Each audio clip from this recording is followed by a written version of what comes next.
Yo, what is up? The summer anime season is wrapping up, so it's time for a tier list. Gonna rank up all the shows I've watched this season. I've watched over 50 anime, and yeah, most of them I've watched all the way. So I'm gonna rank up the notable shows here. It's gonna be S plus tier down to F tier. There's some that are a little biased, I have to admit, but yeah, let's get started. So yeah, starting off, we'll go in order from S plus tier. So yeah, these are the shows I love this season. Starting with Taco P. So if you haven't forgotten, yeah, this anime wrapped up quick 6 episodes, but some of the most high quality trauma dumping show we had this season. So yeah, covered a lot of things like bullying, like alien magic, and different forms of abuse, like literally from parents and also like the students kind of passing on the abuse to each other. So yeah, a lot of people are being manipulated. It's really a nice character writing though. I was just like impressed by the quality and then like the music as well, just like happy music as like terrible shit is happening, and like a lot of like cute characters. So, yeah, very unexpected anime. Like it was dark and sad, but at the same time I just like enjoyed the quality of the season. It was so well done. Also after that we have Don to Don, so part 2 continuation, season 2. It's here, another 12 episode split core. Oh my god, bro, this is such a high quality show as well. But yeah, Science Star, we're kind of continuing that animation quality, insane fight scenes every week, and the story as well just like pops off, where just you can't really predict anything that's happening. It seems like we're not in one place for so long. So we fight like different enemies each episode. If characters kind of go through training arcs, they do that in like 10 minutes. Like there's not really any unnecessary padding or just like, drawn on flashbacks. I'm looking at you, Demon Slayer. But yeah, no, just like such a sick continuation. So here we fought with some old people in Gigi's hometown. And also, yeah, Gigi turned to Evil Eye. So yeah, like a lot of characters in our friend group, they're getting like some type of power. After they like spend a long time trying to tame Evil Eye, Momo and Okurun's relationship also gets stronger, which was really well done. And then we kind of end off with another like kind of fight cool arc teaser with Kenta, who joins the squad, like fights this giant kaiju with his own mecha suit. It's like cool references, homages to different things, and sick animation, really well written romance as well, and it just like feels so unique watching it. Also after that we have City the Animation, such a high quality comedy show, another Anichijo type of anime. So yeah, it's like written by the same author, and KyoAni also working on it. So yeah, super high quality gag humor type of show. Not really for everyone, but I just like thought the quality was insane. It had some of the most unique direction. It looked like it took a lot of effort, but basically this anime covers like a lot of different characters in this random like fantasy city. So yeah, it's not really too serious, but like each character or group has like their own like kind of gimmick to them. It doesn't really get repetitive as we kind of like jump across people each time, and then just like again, it's unpredictable. So yeah, very unique show. I just liked it because I love Nichijou, and seeing another one like with this quality is just like amazing. Also after that for S plus we have Call of the Night season 2. This is a bit biased, but I love this season a lot. Great openings and endings by Creepynuts again, and like the vibes stay the same. But also I loved how they continued the season with actual like plot progression and maintaining the same quality.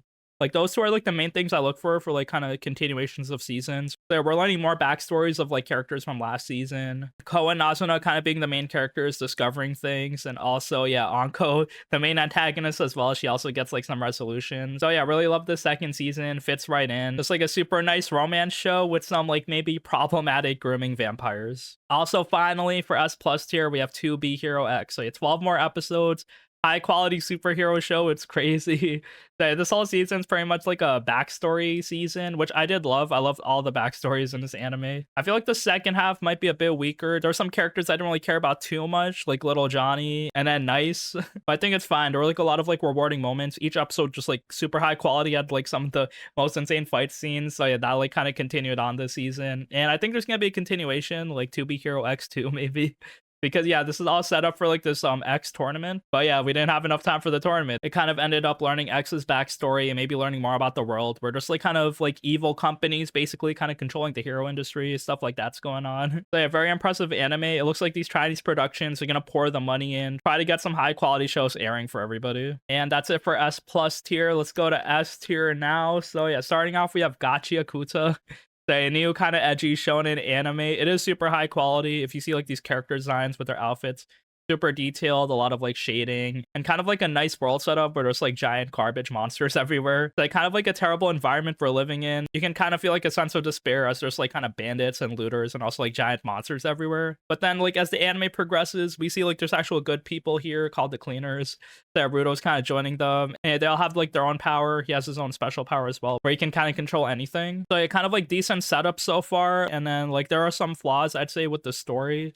where it just feels a bit too simple, which is fine. But if you want like deeper character writing and an in-depth story, this edgy shonen probably isn't the one for you. But the world building is really good. They kind of like explain people's powers. We see that there's like different cities everywhere, and there's like this whole environment where people are just like surviving. And yeah, there's also like a lot of villains as well. So they have fun setup so far. The quality's pretty consistent, where they have like really good fights, and then they have like cooldown setup episodes as well. So yeah, this is gonna be 2 core as well. But yeah, I like the setup so far. But again, like the anime's not like super deep, but you know, the characters are fun. There's cool, nice shonen fights, and a lot of crazy villains. I really loved Amo in the past few episodes, but also damn, Rudo kind of went off on her. So I'm like, yo, chill, bro. Also after that, we have the summer Hikaru died for S tier. Really good show. Kind of unique eldritch horror type anime with some romance vibes as well, where you're just like chilling with your homie. So yeah, super high quality show by Cygames Studio. Like they got the Uma Musume money, and I really love the pacing of the show, where we're in like this small town village. We see Hikaru, he's a monster from the jump, but also it's like a slow burn with him and Yoshiki kind of like going crazy.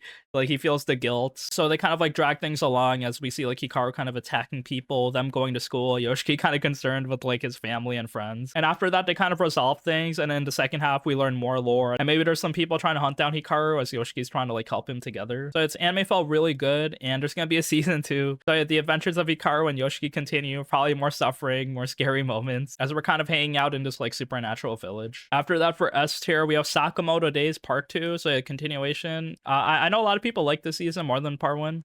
I thought they were both like very similar animation wise, but like this one just like felt a bit cleaner, I guess. The comedy also landed pretty well. So yeah, Sakamoto Days seems to be like doing well when people are fighting.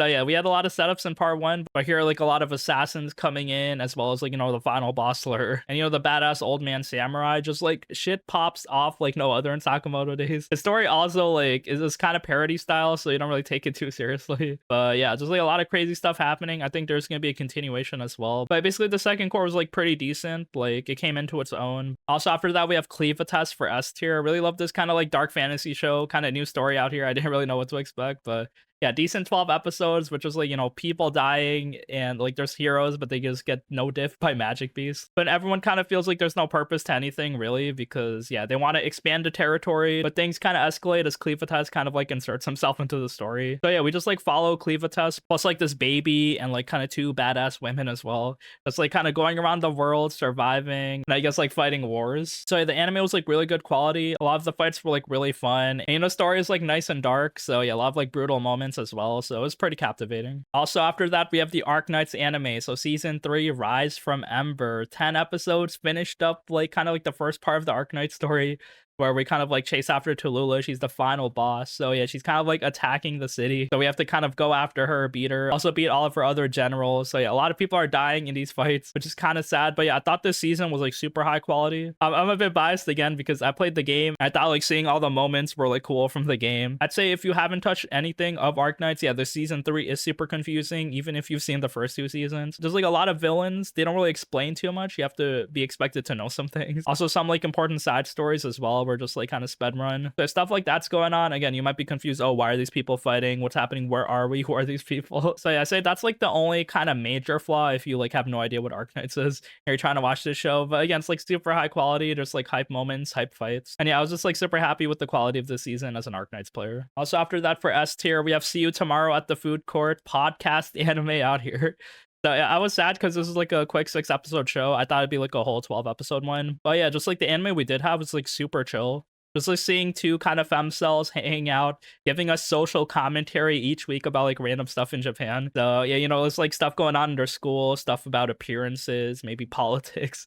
Them just like talking random shit in the food court. It's like a kind of daring concept, I guess, to make it interesting. But yeah, I guess if you have 2 girls giving us social commentary in Japanese, like the audience is there for it. Also after that, we have Ruri Rocks for S tier. So yeah, very high quality slice of life show. I mean, it taught you about rocks. That this is kind of what I expected, just like cute girls, and then maybe like there's like some education aspect of it. So yeah, I mean, it was very impressive. Just like every episode looked really nice. And yeah, our main character Ruri, she hangs out with this big thick lady with a hammer called Nagi, and then learn about rocks together, explore, discover things. So yeah, there's like a lot of progression. It's not like we're spending months excavating certain sites for rocks. We kind of find them in like a weekend. So yeah, Ruri makes a lot of discoveries. She learns a lot of stuff. There's like silver, gold, sapphire, a lot of like rare minerals for her. And again, I put this in S tier because of the quality and how like kind of comfy and chill it is.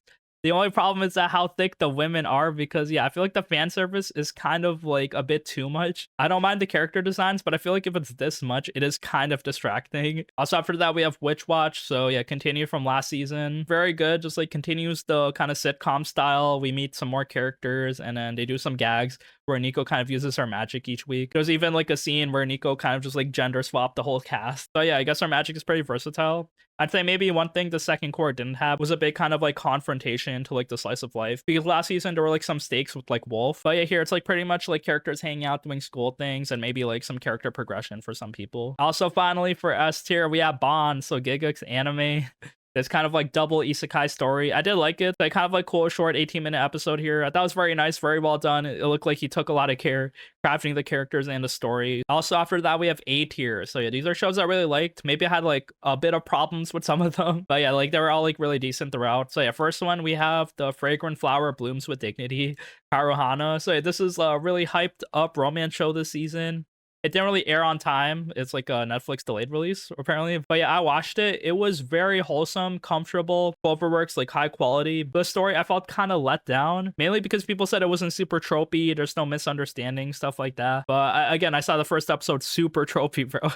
And it kind of continues on like that. You know, characters like spend a lot of time studying. That's how they progress the story. And then there's like some sappy moments where like the main character, oh, he has like a tragic backstory where he doesn't feel like he belongs anywhere. So yeah, I thought like the melodrama wasn't like that great, but again, like the anime super high quality. As a slice of life romance show, it is super comfy. The main girl kind of like inserts herself in the story a lot to like kind of progress the romance. And yeah, she's like not afraid of like hanging out with the main character. The main dude has like confidence issues, but I guess the story's like trying to break barriers like between them because they go to rival schools, and also like with him just like not being confident around other people because he's like such a tall scary guy. So kind of like a cute high quality Romeo and Juliet story. Like again, I thought the story had tropes, so yeah, that's my fault for being like let down by it. Also after that we have Rascal Doesn't Dream of Santa Claus, Bunny Girl Senpai continuation. I mean, I liked it. It was chilled. Like, it's pretty much the main character just like solving people's puberty syndromes again this season. And I'm like, bro, you're in college. How do people have puberty syndrome still? But there's like some like cool romance vibes going on as he's like helping each girl this season. And there's like some timeline shenanigans as well. That's like going on since like the past movie. But besides that, I think there's gonna be another movie to kind of like continue the story. So yeah, more Bunny Girl Senpai. If you do like it, then it's a good season because you know it just like continues the story as like you know the characters are growing up, going to college, but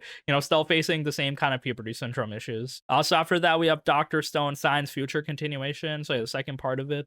So yeah, the squad goes to America, of course. That happened in the first part, and now they get hunted down by Stanley this season. So yeah, it felt like the stakes were kind of high, but also at the same time, just like I think like things kind of escalated a bit too fast, which I'm okay with because I think that's like natural escalation of the story. Just like you know more like crazy shit with science. But at the same time, I was questioning maybe there was like a better way to do things. But anyway, the squad keeps running. They make motorcycles, they make boats. And yeah, they discover more about like the Green Beam as they go to South America. And yeah, the big thing happens when we get that Suika time skip. So yeah, a lot of like crazy escalations in this anime. I think my main problem as well in this season is that like characters are kind of devolving into like their one-liner catchphrases.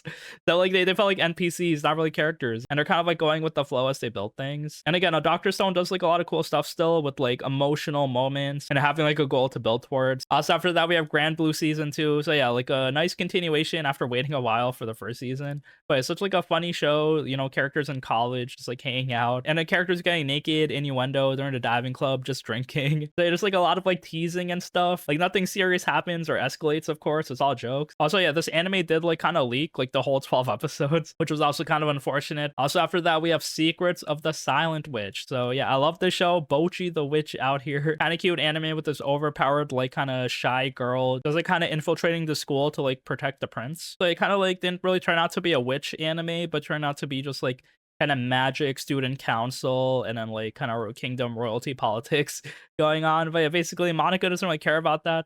She's just trying to survive in the school because she's super shy, doesn't really know how to talk to people. But yeah, again, she's overpowered. I love her. Also after that, we have the new Panty and Stocking with Garter Belt. Yeah, another funny show, just like a continuation by Trigger. So yeah, I didn't really finish watching this. I saw a few episodes, but you know, I thought the quality was decent. There's like some random gags as like, you know, characters are making sex jokes and fighting demons. Also, there's Watanare. There's no freaking way I'll be your lover unless. Yeah, fun, kind of Yuri harem anime. So yeah, we had Bocchi the witch. Now we have Bocchi the lesbian. So yeah, it's kind of like a high school show where like, the main girl, she's kind of like a gamer and like introverted, but also she's trying to like break out of her shell. Little does she know that her friend group They all kind of like are crushing on her. Yeah, one of the girls, Mai, she's like super rich, like a famous model. And then she just falls in love with Reneko, the main character, the pink haired girl. So she's like, okay, what if we try being friends first? Like that's the premise. But then yeah, Mai kind of breaks through these boundaries and just like tries to raise her up, but yeah, Reneko's not having it. So yeah, if you love Yuri shows, this is fun. There were some like annoying problematic moments as well. But I think there's gonna be a second season continuation maybe. But yeah, I had fun kind of watching this like low stakes Yuri harem show. Also after that, we have Betrothed to My Sister's Ex. I kind of like this show a lot. It was just like a wholesome romance show. It doesn't really do anything different from like European kingdom shows with the main girl kind of like being this princess and then kind of like being raised up by the prince. But yeah, I just like thought it was like super wholesome. It felt good seeing like two characters love each other and their progression, as one of them got like bullied her whole life because yeah, it's kind of like a Cinderella story. Like I think last season we had like the saint that was thrown out of her kingdom type of anime. So it's like very similar, but again, like I didn't really see any flaws with this anime. But yeah, you know, it was like a wholesome feel good show. It doesn't really do anything different again. We also have With You and Arrain. So we have this girl who kind of like adopts the dog. Our main girl Fuji is kind of like maybe she took too much Tylenol because like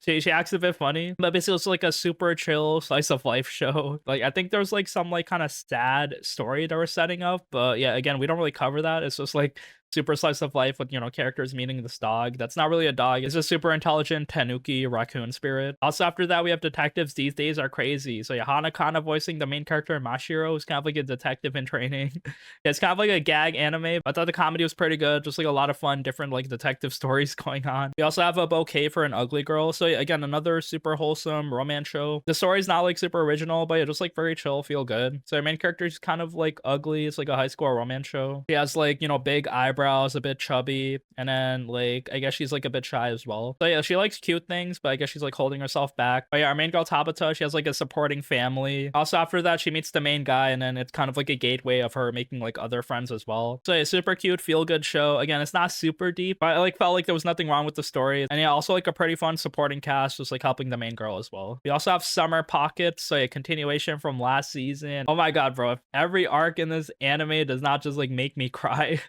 Yeah, this is no different. So yeah, super emotional, kind of like light novel based show. I thought this anime was also very well done because yeah, each arc doesn't really overstay its welcome. We kind of meet a new girl each arc and then like kind of resolve their issue in this supernatural type of island. And it's more of that stuff happening as like story progresses and we actually see like, oh, the reason that we're like kind of dimension hopping. So yeah, there's like an actual explanation to stuff. But yeah, again, super emotional show. Also for A tier, we have Nuki Tashi the animation.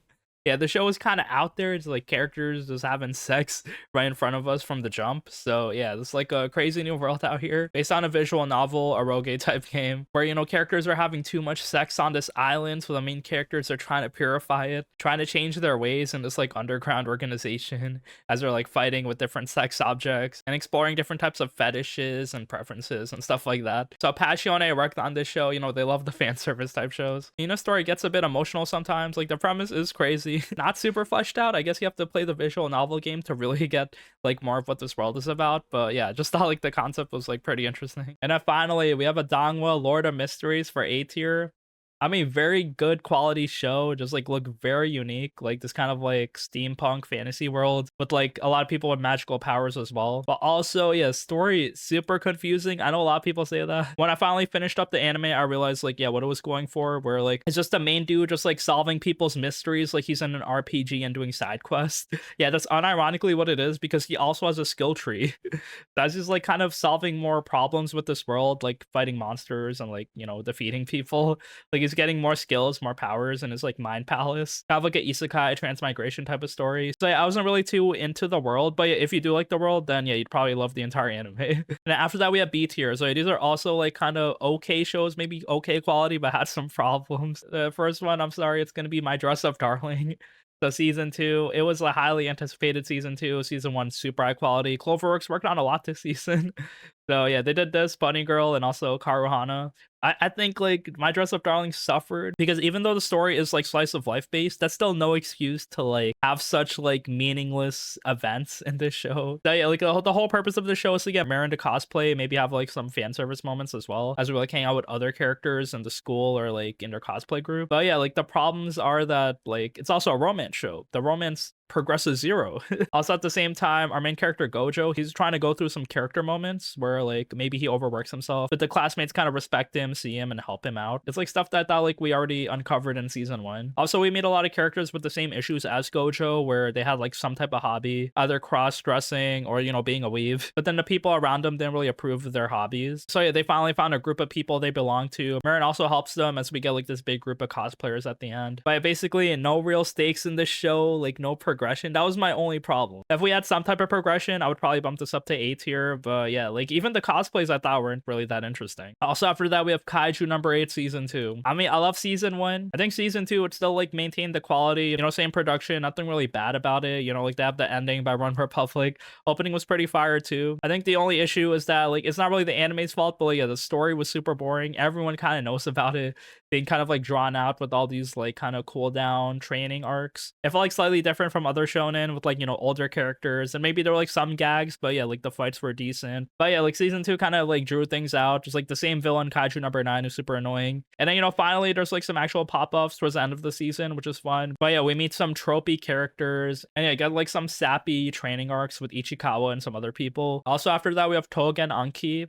another shonen anime out here. This one, I thought it was pretty bad, but the quality was fine. So story felt like someone took a blender and put like Naruto, Chainsaw Man, and like Bleach maybe into like this one weird like new anime. It didn't really feel too consistent, just like random shit happening for some reason. And yeah, just like the common shonen tropes. They basically just like demons in this world, kind of. They like live with humans, but then yeah, there's like the Momotaro that are hunting them. So basically our main character and a lot of other demons are going to like demon school to train and then maybe fight other people. So yeah, I thought like the demon powers and aesthetic were pretty cool. It's kind of like Chainsaw Man style with like people transforming their heads and bodies into like different like themes. And then maybe other characters like summon different things. So yeah, I thought like the power system was like very interesting. But again, the story was just like really bad. Also after that, we have the Water Magician. So yeah, decent fantasy show. I thought like the quality was okay, but yeah, story was a bit boring, unfortunately.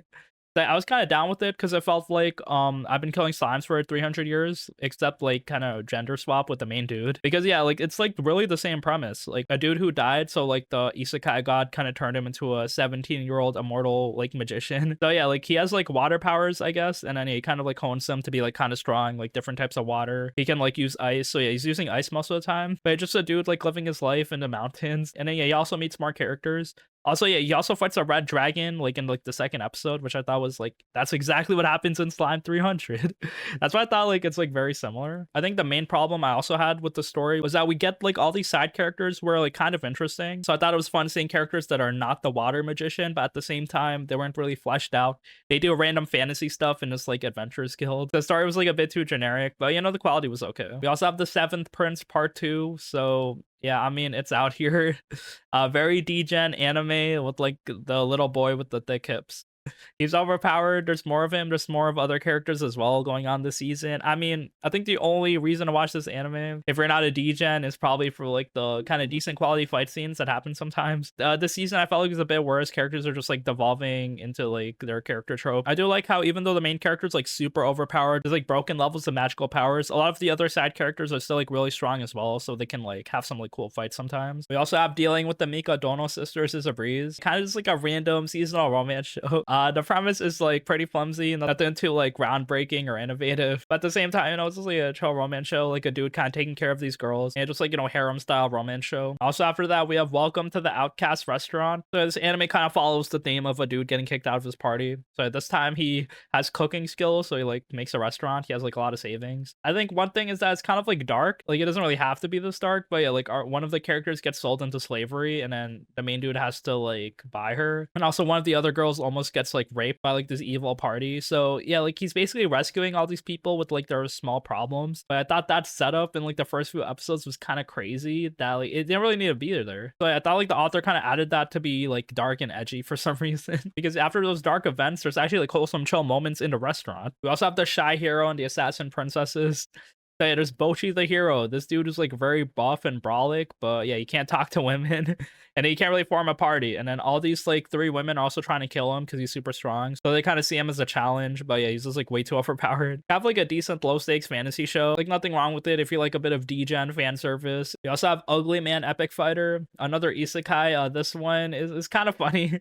The main dude is kind of ugly in the real world. So he kind of like makes himself ugly in this game world as well. But then he actually gets transported into the game. And then yeah, he's super ugly. He has a lot of like ugly debuffs as well. He can't really talk to women or touch women or else he takes damage. But at the same time, like his debuffs give him giga power as well as a trade-off. So this dude's just like going around the fantasy world with his party, just being very overpowered. A lot of people like kind of respect him and fall for him. But at the same time, you know, he has to like kind of struggle with being ugly. We also have cultural exchange with the Game Center girl. Yeah, kind of like a wholesome, cute anime with like this kind of British girl just like stuck in the Japanese arcades. No one taught her any Japanese. Like a pretty funny concept. She meets like a lot of characters in the Game Center, and then like the main worker as well tries to help her out as he like kind of teaches her some Japanese. I thought the premise was a bit flimsy because I'm not sure this girl goes to school and then like shouldn't her parents teach her how to speak the language instead of just like stranding her into like this like random arcade. So I kind of wanted to know more about the girl, but yeah, I guess it's like a chill random romance show that kind of teaches you a bit of the language. We also have Solo Camp for Two. I didn't really like this that much. Like it's not bad, just like random slice of life show with like some annoying characters. Main dude's a bit stubborn. He's like, I'm not gonna camp with you, and the main girl just like being so lost. Like, I feel bad for both of them because yeah, the main girl, she kind of like didn't do any research and it's all stranded. But yeah, at the same time, it's kind of her own fault. We also have Bad Girl, so kind of like Yuri Bay show. Main red-haired girl kind of looks like Makima, I guess. The quality is a bit low. Also, story's like a bit repetitive.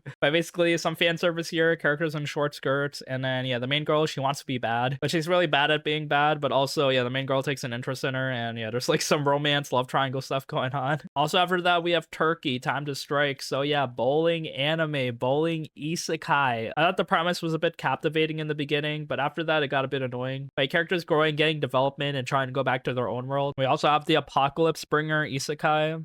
Yeah, random isekai. I thought the premise was kind of funny at first, like an overlord type of story. Main dude's like the demon lord, has his power, has like this lady general that helps him kind of take care of the world, but he's also like a good person, so he helps people. Again, just like a random isekai this season. This one was a bit funny at times. Also, we have Sword of the Demon Hunters. So yeah, for B tier, unfortunately, because I think the story for the show is like S tier. Like the story is so good, and I think like the second part just like suffered through like some production issues. Felt like a bit of rush. Characters like were literally melting. Backgrounds were empty. So that's like the only reason I wouldn't bump it up, because I really love this anime. There's like something that thwarted my expectations, where it's not really about demons fighting, but it's more about like kind of learning about like different backstories, and yeah, characters going through different story arcs in like the, you know, Edo period. But basically, I thought the second season kind of continued the story really well, you know, like more characters getting older. And the main dude, he also gets a daughter, so it felt nice getting more progression. Again, I love this story, but yeah, I think the quality kind of like held it down a bit. Also, after that, for C tier, we have Rent a Girlfriend season 4. So 4 season out here, each one being more trash than the other. I'd say the only good thing about this season is that the quality is like pretty decent. So yeah, quality of Rent a Girlfriend has been like pretty consistent, because yeah, we could have resolved things in season 1 or season 2 even. I still don't mind anyway, you know, like more trash, more dumpster fire. We'll see like this train crash eventually. But yeah, here's kind of like a highly anticipated kind of beach vacation arc. But yeah, the anime is super annoying, plot doesn't progress. So yeah, you bet your ass I'm gonna watch season 5. Also, after that, we have Shield Hero season 4. So yeah, we have 4 seasons. Each season makes you question how much worse can they make the story. Yeah, it's getting even worse. So, unfortunately, because I think the quality of this show is really good. Yeah, they kind of upped the production quality ever since like season 2. So yeah, I would put this in F tier if it wasn't for like the decent quality and maybe like the attachment to some characters. But basically, it feels like they're kind of dragging on this fantasy world. They're not doing things like logically. And also, a lot of villains don't really have like good motivations. So yeah, just like they do a roundabout way of doing things. I could like go in depth. And it's kind of like hard to care about anything, and it's like surprising how bad the story is. There's also some random fantasy shows this season. We have New Saga. There's Banished from the Hero's Party. I was scooped up by an S rank adventure. Like, you know, these two were like super generic. I checked them out, but yeah, you know, they do nothing really different. There's also a couple of Cuckoo season 2 for seats here. Unfortunately, I love season 1. I thought it was like a good mix of like harem, dumpster fire, trashy, but also like, you know, decent quality and comedy. But yeah, here season 2, they switched studios first of all. So yeah, that was unfortunate because yeah, like it looked like the quality went down like a good amount. Also at the same time, yeah, the story just nothing happens. Like, you know, I want some progression at least, but yeah, they introduce a new character and then the stuff just like gets uninteresting. We lose the plot. My premise is that the main couple, they're engaged because they were kind of swapped at birth, so the parents want to set them up. But at the same time, there's a lot of other girls that are like, getting in their way, like part of their family or childhood friends and stuff. We also have the vending machine isekai season 2. Pretty bad. I like season 1. It was like okay, funny, different concept that like felt like parody style because they were stretching the isekai concept. But yeah, this one was like a bit boring. Nothing really happens. There's like some progression, I guess. They fight some stuff. They're going after some demon lords. But yeah, again, like the concept just like kind of overstayed its welcome at this point. It would have been nice if the vending machine can talk, because I really do hate just like hearing his internal monologue all the time. So yeah, that's it for C tier. Finally for F tier, I got one show on here. It's Watery Coons XXX is about to collapse. I mean, this show, I don't know what I was expecting. Watching shitty like seasonal romance shows, but this one, the quality was super low. The story just like went everywhere and made no sense. Characters say the most generic shit all the time, like, oh, I love you because you're different from other guys. Oh, Oni-chan, I miss you. And then like the main girl just like being on him all the time. It's like super weird. I don't even know what the story was going for, but yeah, just like a very tropey romance show. It's so bad. And yeah, that's it for the tier list this season. This is my rating of like the shows I watched this season. I watched a lot, but people were hyping up this anime season as like one of the best for a while. Yeah, we had so many high quality shows, some that I didn't really expect. Like I knew Dandadan would be good. We had Taco P Insane, To Be Hero X continuing, Call of the Night good continuation, and yeah, a lot of like kind of hype shonen action shows, good kind of chill new slice of life stories, some really good comedy shows as well. So please let me know what anime you've been watching this season, if you finished up and you're hyped for the fall season. Because yeah, we're getting One Punch Man. Who knows how good that will be, but it's probably going to be disappointing. There's a new Spy Family season, which is always going to be fun. I'm going to be hype reviewing it. So yeah, stay tuned. Thank you for watching, and I'll see you next season. Peace.